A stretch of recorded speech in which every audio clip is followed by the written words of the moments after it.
Analisa teknikal 14 Maret 2022. Jadi kalau dari data kita itu untuk fear and greed-nya itu naik 2 poin. Tapi masih posisi di extreme fear ya untuk hari ini. Dan kalau sentimen market secara on-chain itu negatif, jadi lebih ke arah bearish.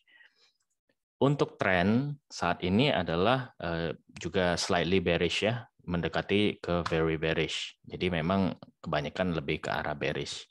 Safety score juga cuma 41 gitu. Kalau netral kan 50 ya.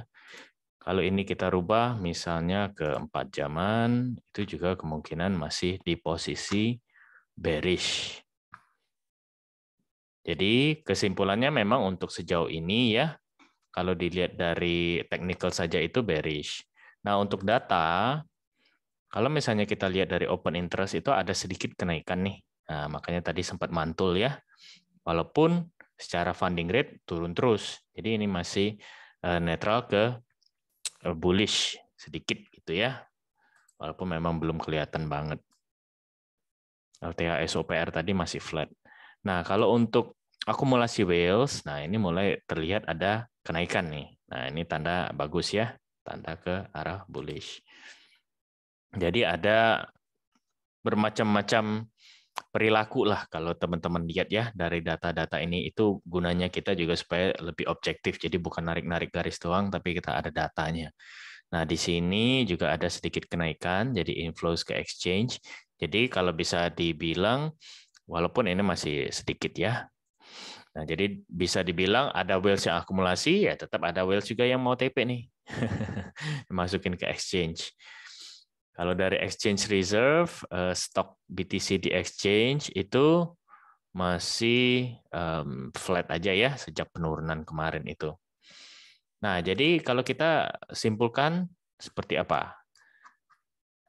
Kalau dari presetnya TradingView, ini masih sell, 4 jam juga sell, 1 jam juga, 15 menit juga.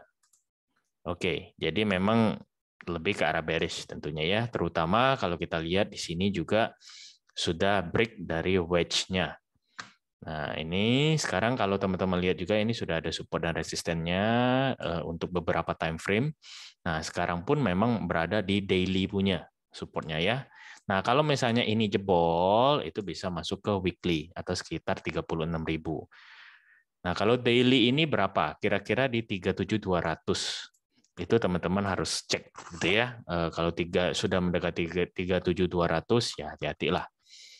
Karena kalau jebol ya udah ini apa namanya, berarti bisa ke weekly support gitu di sekitar 36. Nah, kalau dilihat dari support-support yang lain 4 jam, 1 jam gitu itu sudah jebol semua. Nah, ini juga mengikuti apa namanya pola wedge-nya ini ya. Jadi kalau misalnya sudah ini memang sebenarnya tandanya kurang bagus gitu. Apalagi kalau kita lihat data-data segala macam itu lebih ke arah bearish. Ada sedikit bullish. Nah, tapi kalau misalnya memang mau ambil posisi hari ini memang lebih ke arah short.